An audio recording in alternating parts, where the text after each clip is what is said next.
9 days ng ating mga ampalaya. Ang kagandahan dito boys, ito na yung trellis natin, no? Yan. So halos nakatapos na tayo ng ilang block? 3 block. Tama, mamaya sa video. Oh. Oh. Nag-harvest na, nag-harvest na siya ng ano? Tunil. Oo, tunil. 70 per kilo. Sa isang linggo, kung makikita ka ng 100 plus. Parudoy. Morning mga birds! Mapagpalang umaga sa ating lahat at welcome naman tayo sa panibang video natin pagsasamahan ngayon. For today's video, update ko kayo sa aming second batch na ampalaya. So nakaraan kasi, di na natin na-vlog yung nagtatanim kami dito. Asais namin natanim to, January 6, 3 Kings. At ang date ngayon ay 15. Yan, happy fiesta pala, Senyor Santo Niño sa Cebu. Yan, at mamaya, so bumili din kami ng kilo-kilo. Kinilo na baboy kasi si Nanay Riot kasi meron ding ninyo dyan. So noon, nung nakaluwag-luwag pa sila Nanay Riot, so kinakatayin din talaga ng ano yan, kung may alaga pa silang baboy ba. So talagang pinaghahandaan nila ng isang biik yan. So tuwing fiesta niyan, yan, naglilitson sila, nagkakatay ng baboy. So yan yung isa sa mga panata dito sa amin, lalo sa probinsya. So dito nga sa baba ngayon na-invite tayo, meron tayong litsunan doon, tanghalian. So tingnan lang natin kasi meron din tayong magluluto din kami ng ano diyan karne, meron din kasing ninyo si Nanay Riot. So siyempre bagong lahat, gusto ko lang kayong i-update dito sa ating ampalaya. So ito na yung para masilip niyo yung ano na yung lagay ng ampalaya natin. At kita nyo mga birds, may dala tayong abuno. Yan. Triple 16 na, Unique 16. Yara yung gamit natin. So kahapon kasi nag-abuno ako na ito. Ang ginagawa ko mga birds kasi mayroon kasing bagyong parating. So ilang days na ba? 6, 7, 8, 9, 10, 11, 12, 13, 14, 15. So 9 days pa lang yung ating ampalaya pero na-applyin ko na sila ng abuno. Sinabay ko pala yung ano dito mga birds, yung ating compost, no? Yan, yung matain ng kambing nakaraan. So di natin na ihabol nung di natin nalagay nung pagtatanim namin, kaya ginawa ko na lang din parang abuno. So dito, halika boy, silip natin boy para makita yung mga birds. Tinan nyo mga birds, naglagay pala ako ng mga taing na kanina, yung kapitan ng ating mga ampalaya. So konti na lang yung ating gagawin dyan. Ang ginagawa ko lang dito ngayon yung trellis. Yan, tulad na ito. Yan, dito halos kumpleto na. Yan, kita nyo mga birds. Ewan ko kung kita boy. Yan. So ang ano kasi dito, sa taas tayo magpapalaro na ito ng mga magpapagapang ng mga ampalaya natin. At ito na mga birds, ito yung ating mga ampalaya ngayon. Yan, ito na. Makita mo boy, 9 days ng ating mga ampalaya. Kita naman natin ay medyo may kagandahang unat. At ito na yung mga tae ng ano mga birds. Yan, nilalagay na natin yung tae ng mga kambing ba. Yan yan diyan kasi natabunan ko na. So dito hindi pa yan Yan, tsaka natin tabunan yan. Tapos sinabay ko na rin yung abuno dyan. Yan, naglagay na rin tayo ng abuno dyan. Mamaya na yan, dito na tayo. Tayo dito mga birds, pasilip mo boy. Ako kasi nagtanim dito, masyadong malapit yung ating pagtatanim dito. Dikit-dikit masyado. Pero tingnan natin kung anong kalabasan nito. Di katulad yan sa tanim nito Tay Riot sa kabila boy, pasilip mo. Yan, may tamang agwat. Isang metro yata yan. Pero goods na yan. Masubukan natin yung ano dyan. Ano yung kalalabasan. Kalalabasan, performance nila ba? Tapos ang kagandahan dito birds, ito na yung trellis natin Ayan. So halos nakatapos na tayo ng ilang block? 3 block. So ano lang kasi ito 1, 2, 3, 4, 5. 2, 1, 2, 3, 4, 5, 6. So 3 block na lang yung ating bubuuhin na paglalagay ng trellis. At dito tapos na rin, taing na rin tayo dyan. At ito mga birds, gusto ko lang i-share din sa inyo. itong ampalaya dito, F2 to. Kasi yung F1 namin, hanggang dyan lang. Sa lane na yan, yung pang-apat. Kasi masyado ngang dikit-dikit. So nakaraan kasi, isang lata lang ang ginawa ko dito. Yung 250 grams. So 250 grams.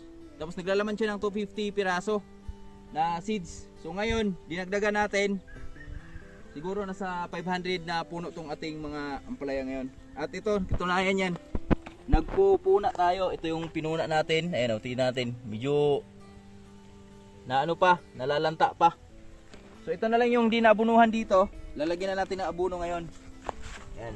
So kunting-kunti lang yung lalagyan natin. Pati yung ano, lagyan na rin natin. Pabao na ba? Kunti lang. Ayan. Tapos after 5 days dito, pag inulan to, abono tayo ulit.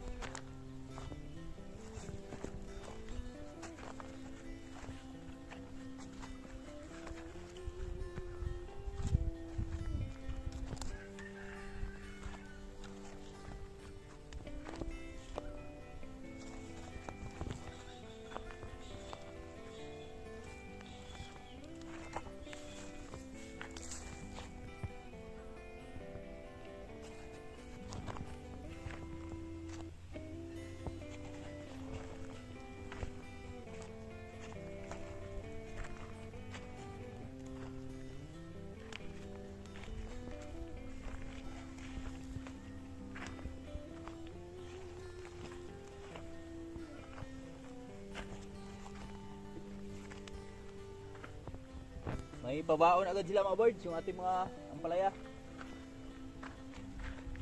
Pinabaonan agad natin. At ngayon pwede na nating tabunan to, yung ating mga abuno, no, pati dun sa taas. Ayan, tabunan na natin para yung ating mga tain ng kambing mailalim na rin. Kasi isa to sa mga pag di natin tinatabunan to mga birds, ay hinuhukay ng manok to. Kaya kailangan tabunan natin. Buti nga wala pang manok masyadong naliligaw dito eh. Pero yung mga manok naman namin mga birds, hindi yan nanguhukay dito. Gawa nung alaga yan sa pagkain eh. Yung mga dayong manok lang. Maraming dayong manok dito sa amin. Lalo nila adungal. Nakakarating dito sa amin. Bumababa ng bundok. Mababa ng bundok gawa nung yan, kulang sila sa pagkain doon sa bahay nila.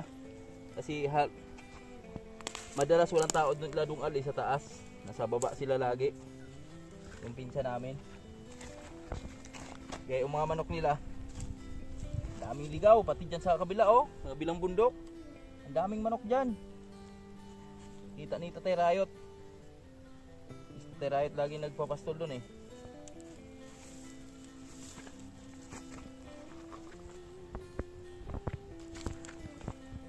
Spray tayo mamayang hapon mga birds kasi meron tayo nakikita mga kaibigan tunay.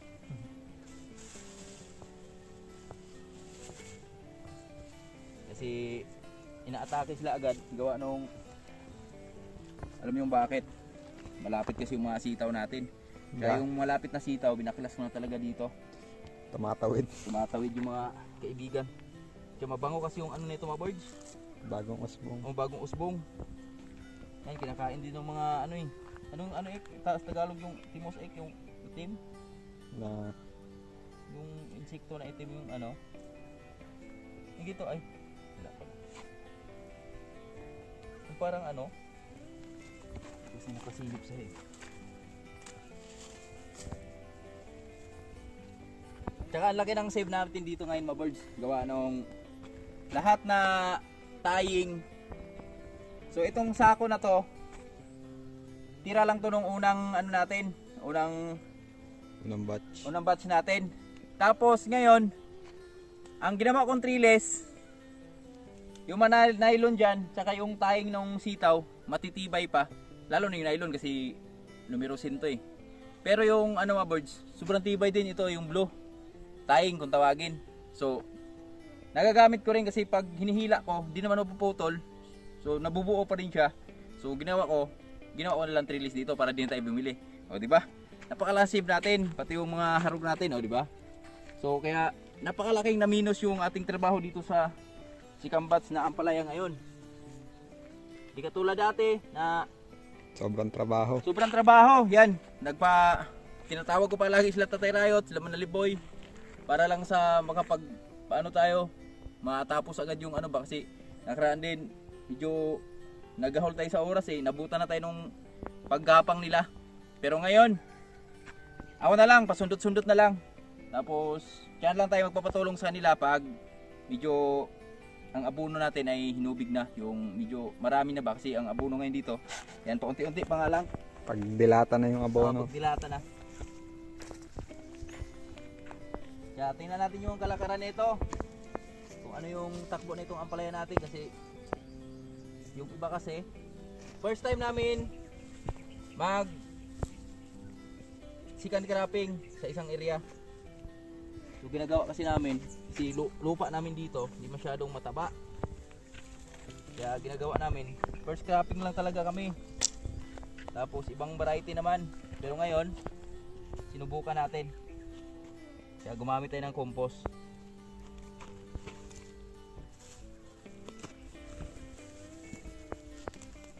Compost yung dumi ng kambing. Dumi ng kambing. Kasi wala tayong ano dito mas maganda kasi yung ano chikindang, yung kain ng manok. Kaso lang wala dito sa amin masyadong nag-aalaga ng ano chicken. Yung farming ng manok. Farming ng manok. Kaya wala tayong mabibili dito noon, yung chikindang. Kailangan pa natin pumunta ng Cebu. Pero malayo naman. So, kain na lang ng kambing kasi halos parehas naman. Takpan ko lang yung mga ano natin ha, mga birds. At yung mga tain ng kambing. Para pag umulan, yan. Biruin mo may bagyo agad no, January pa lang no. Bungad agad no. Unang buwan. Unang buwan, bagyo agad. Ano ba akin sila? Tapos dapat na pala.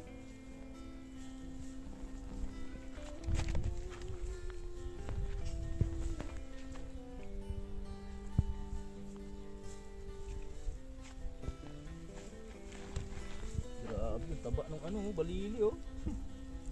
Nag-uunahan sila. Ito mga bagong ano to bagong tanim. Kala ko mamamatay. Piniligan ko kahapon oh. Sabay naman sila.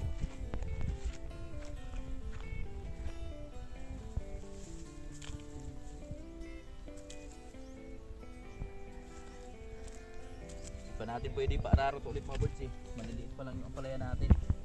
Paararaw natin ulit to kay Tatay Rayot pag ano na Tumalbos. yung nakakapit na ba umpisa ng paggapang kasi pag ganito tatabunan to Mabibinat pa. bibihin na to. Ang ginagawa natin mano-mano lang muna tayo maghambok ngayon. Sili daw, malang ano ngayon ng sili ah. Ito mga kaibigan natin oh. Masyado ng agresibo ngayon.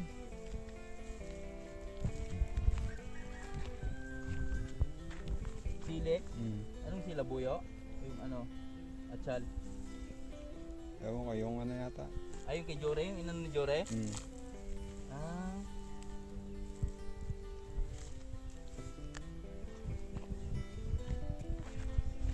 Yung espada ba yun?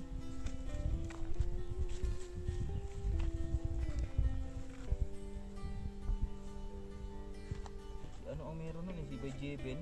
Hindi nga tayo ng ano, yung sa Vulcan naman yung sanya. Yung Vulcan talaga ang mahal. Shout out sa aking amigo. Hindi ka namin. Natiglisyan. Hindi siya ng buyer. Buyer. May gabi tayo mag-explore na ito. Kaibigan talaga ako nakikita.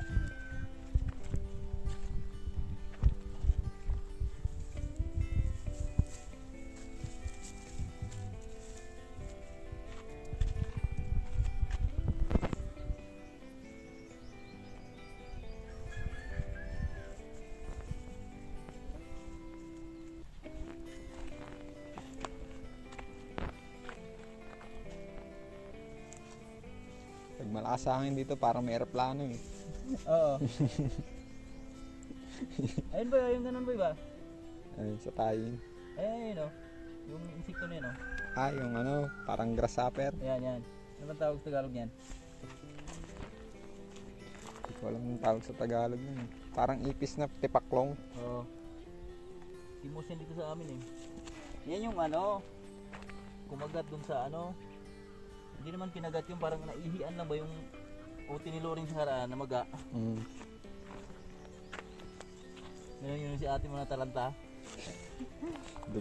Dugo daw. Taranta siya eh. Kala niya naipit eh.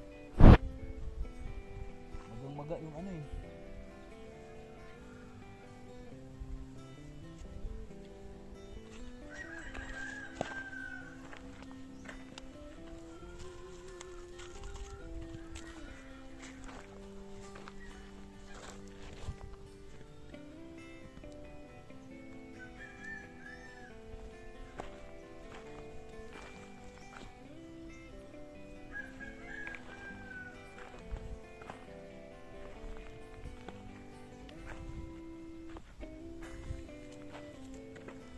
Ito boy, malupit talaga si Tatay Riot magtanim mga boys oh.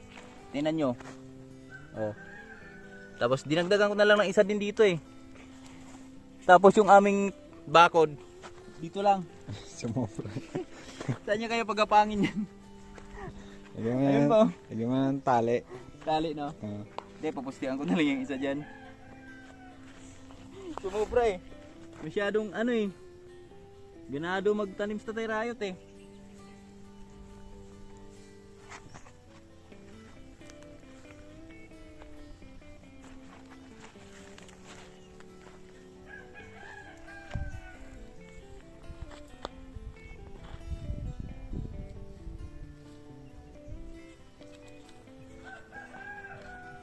Ayan, sinasabi ni Kuya, mga manok na gala oh. Ayan. Ayan. Yung manok na yan. Sayang. Kung malapit ka lang dito ba, Rickmar? Naalala mo si Rickmar? Ano ba yun? Daming manok dito ba yun? Gala. Ang mga favorite ni Rickmar eh. Grabe si Rickmar. Pinagpala talaga si Rickmar ngayon ah. Yung YouTuber ay yung Facebook ano. Content creator. Hindi mo ba napanood yun? Di pa eh. Bisaya kasi yun eh. Grabe namayag pag yung ano niya. Parang ano yung Kapinpin Brothers. Oo. Ganon yung mga views niya eh. Viral yung mga video niya. Grabe lupit ang video niya.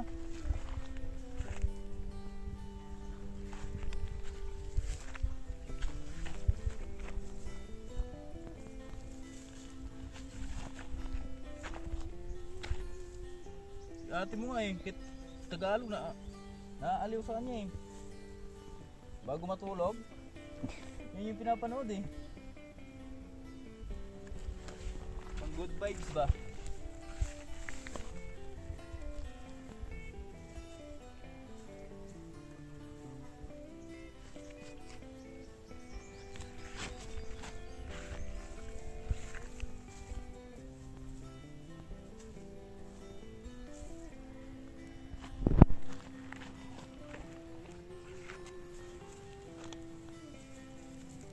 Iba yung ano mga birds oh, mga insekto. Iba talaga pag sinundot mo lang agad sa ano ba, di mo pinapa patay yung ano, yung mayroon ka pang patibas na gulay tapos nagtanim ka agad sa malapit. Ito yung isa sa mga nangyayari oh. Masyadong agresibo yung mga kaibigan natin, mga insekto. Pati yung mga whitefly oh, nakadalawang spray na ako dito.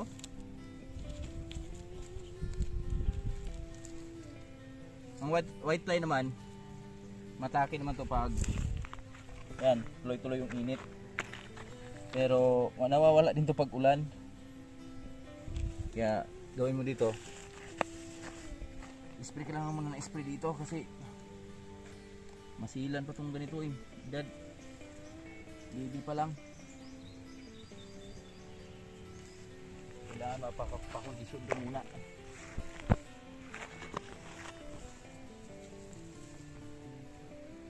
Kumbaga sa ano, kinukondisyon mo ba? Diba pag mga ganun, mga laban na ano, mga boxer. Kondisyon yung katawan. Para pagdating sa labanan, matibay. Maganda yung performance. Ganito lang din pag nag-aalaga ka ng ano mga birds, yung tatanim ka ba? Ano nangyari nyo? Kinain ka parang ano ah. Dapat man lang dito.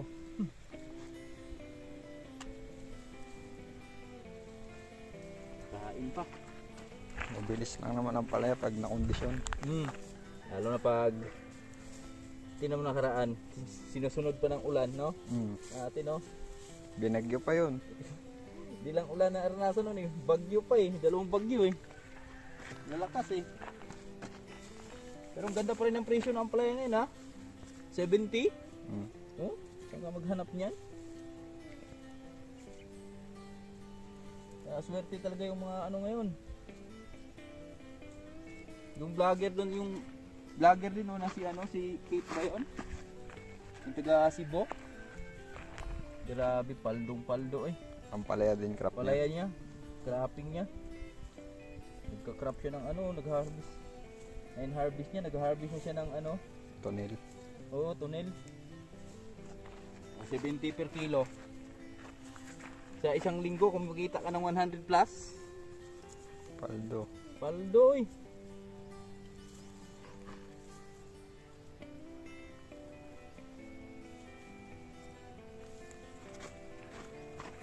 Daig mo pa siman.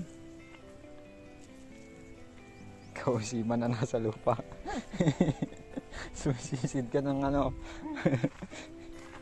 Kaya ang pagpa-farming, ano lang din eh. Tsambahan lang din ito mga birds eh. Si ano, parimilger. Dito yung mga mas parimilger eh. Yan, kasi saan niya naman kasi. Isa lang crop niya eh, no? Nagtanim yun.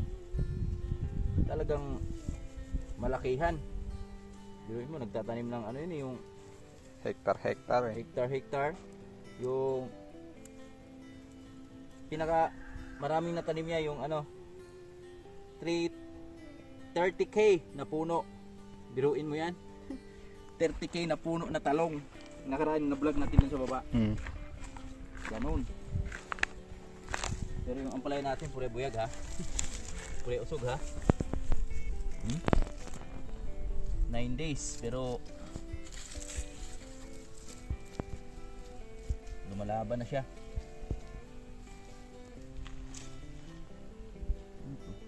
Sbong. Ano? Nag-circus. Nag-circus. Circus. Malupit. Kumbaga pinaka ano niya. Malayo mararating. Pinaka Limitado eh.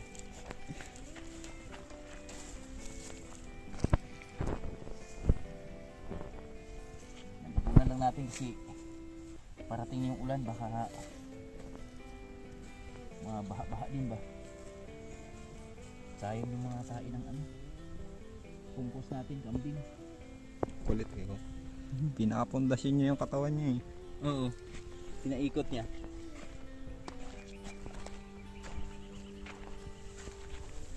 Ano lang ito mga birds? Dalawa, tatlo na lang. Tatlong tubling na lang. 7 tubling lang pala itong ano namin, yung palaya dito namin.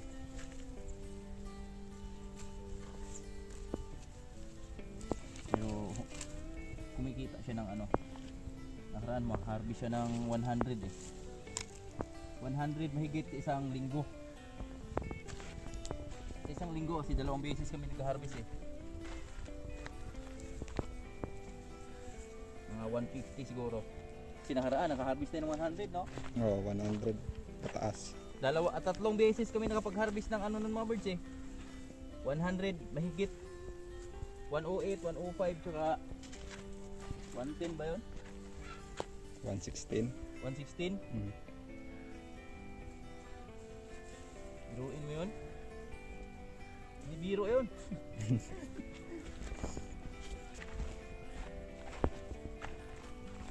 Samantalang kami nag-harvest, nagtanim kami ng ampalaya doon yung unang tanim ko yata yon na ako na lang.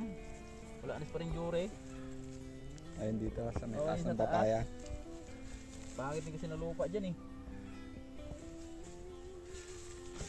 Nag-harvest lang tayo ng wala kang 50 sa isang linggo. Wala kasing ulan nun. Wala ding ulan no. Hmm. Puro pa shower din kasi yun eh no. Puro ano lang, spray ng tubig. Oh. Shower. Shower pa shower. Nasa panahon din kasi yung ano mo, tanim mo. No. Yung ano Kasi ba? tulad nito ang palaya mga birds, talagang dapat dito sagana sa tubig. Hmm. Kasi pag di sagana sa tubig to, mabilis matibas, mabilis siya mapatay, tsaka ang ano, yung bunga niya ba, Palo ka pa sa bunga. di siya, Hindi malalaki siya kaso lang, siya ampaw. ampaw. Yung mabilis lang lumambot, hindi katulad nung nakaraan yung harvest namin nga, sus. Yung panay ulan, grabe harvest namin dun oy. Ang bibigat ng ampalaya, talagang kahit ipalo mo pa eh. Talagang malalaman mo na sulit eh.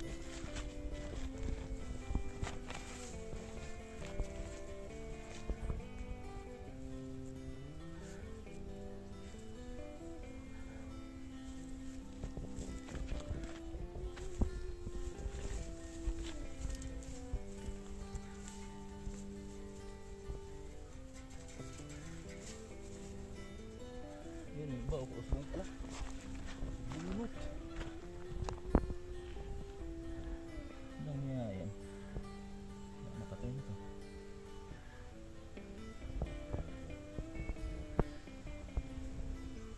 Bulot eh. Yung mga ano talaga, yung huli ng ano ba? Huli na maka usbong. Hindi katulad nung sa akin, yung tinanim ko yung mga boards, talagang kasi pag nagtanim ka ang palaya, ginagawa ko si dito, diba na vlog ko noon, yung pinapausbong ko muna, pinapaugat ko ng, binababad ko sa tubig ng 2 days, sabay pinapalabas ko yung ugat bago natin itatanim. Kasi ang ginagawa ko dun mga boards, pag ako nagtatanim, kinakamay ko talaga, binabaong ko yung ugat, tapos siya tabunan ng konti lang. Dito kasi, nangyari dito, tanim ko dun, di ba halos lumabas lahat. Dito kasi kay Tatay Rayot na to mga birds. Kaya ang ginawa niya dito, paalang ba? Hagis. Parang mais style. Oo, mais style. Kaya masama kasi parandam natin doon. So, sabi ko kay Tatay Rayot, ikaw na lang bahala dyan. So pag mga ganun kasi mga birds, pag mga ganun yung pinapalabas mo yung ugat muna bago mo itanim, so kailangan maingat ka talaga doon pag nagtanim ka. Ingatan mo yung ugat niya, pag nabali yon, wala na. Kasi mabilis din mabali yung mga birds eh. Pag nabali yun, wala na talaga, di na siya usbong. Kaya tingnan mo, daming malalayo yung ano, agwat. Pero nasa ano lang naman, mga 90% siguro yung lumabas.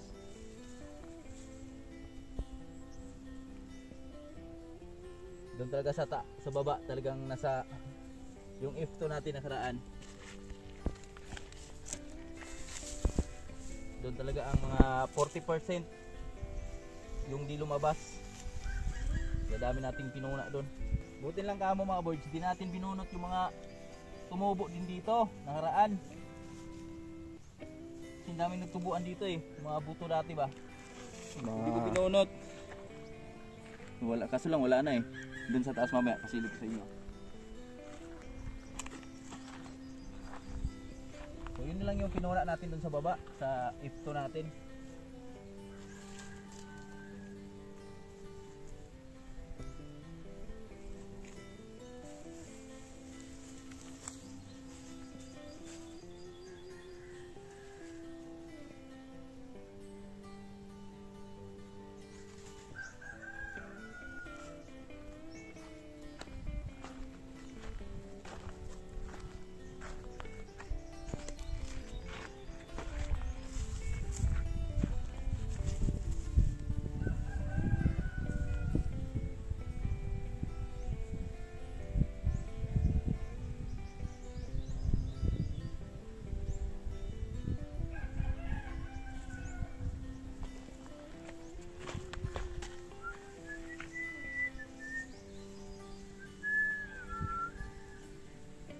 natin tanim yung okra dun, oh. Isprehan ko yan mga birds. Okra pala ipapalit ko dyan. May okra pala, oh, dun. Ganda niyo yung okra, di alagain, no? Dun sa baba, oh. Yun na lang pala, okra yung ipapalit natin dun. Babaklasin ko na yan. Si Tatay Rayot, yung lahat na nakalabasa namin, ano hindi daw ni Tatay Rayot yan, maisin niya ulit. So ito lang hingiin ko muna ang area na to. Itong galing sisitaw. Hiramin muna natin.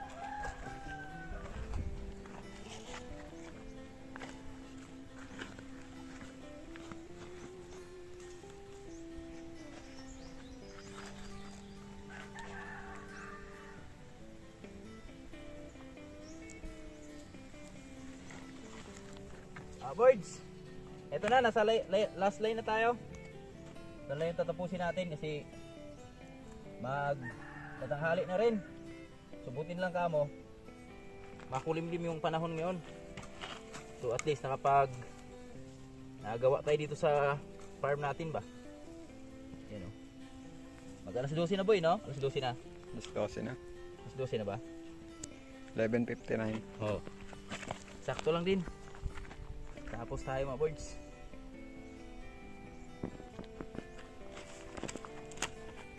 So in case umulan man, so safety na yung ating mga ano dito. Tanim natin ang palaya dito. Natabo na natin yung ating ano ba, na ilalim na yung mga tae ng kambing. Compost natin. Hindi na basta-basta tatangay ng ano yan, baha.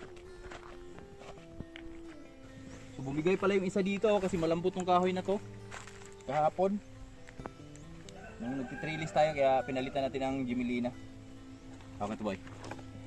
Tara mga birds, kasi si Lucy balik na siya sa pagkukondisyon natin. So di pa nagpakasta, simula nung wala yung mga biik niya. So ngayon nalata na tayo ng mga papaya. Kaya titibasin na natin itong mga papaya dito mga boy. Dahil ibang tanda na rin to. At nakaraan nga yung mga kalabasa natin dito, hindi nakapagbigay agad ng hindi sila nakapagbigay ng mga bunga na masyado dahil sila yung kumakain ng nutrients ba. Kaya tingnan nyo, may mga bunga pa rin, oh. So gagawin natin yun. Basta to. Higain natin.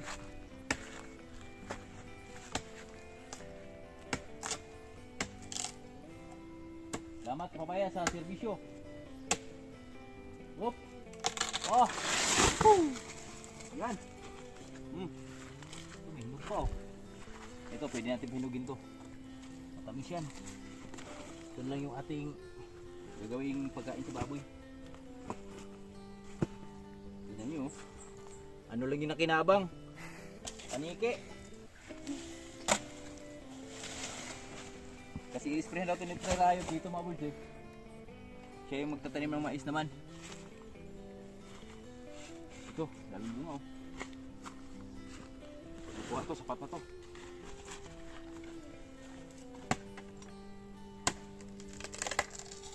Oh, na. Okay na to.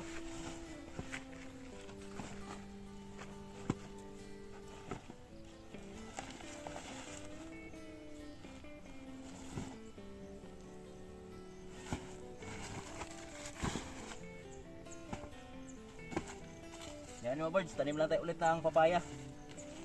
100 siguro. Kaya ako, hindi na puno.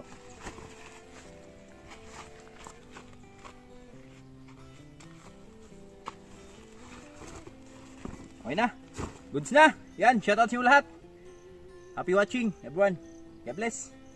Ay, kasama pala natin si Manliboy, ang ating videographer. Ngayon pa lang na alala.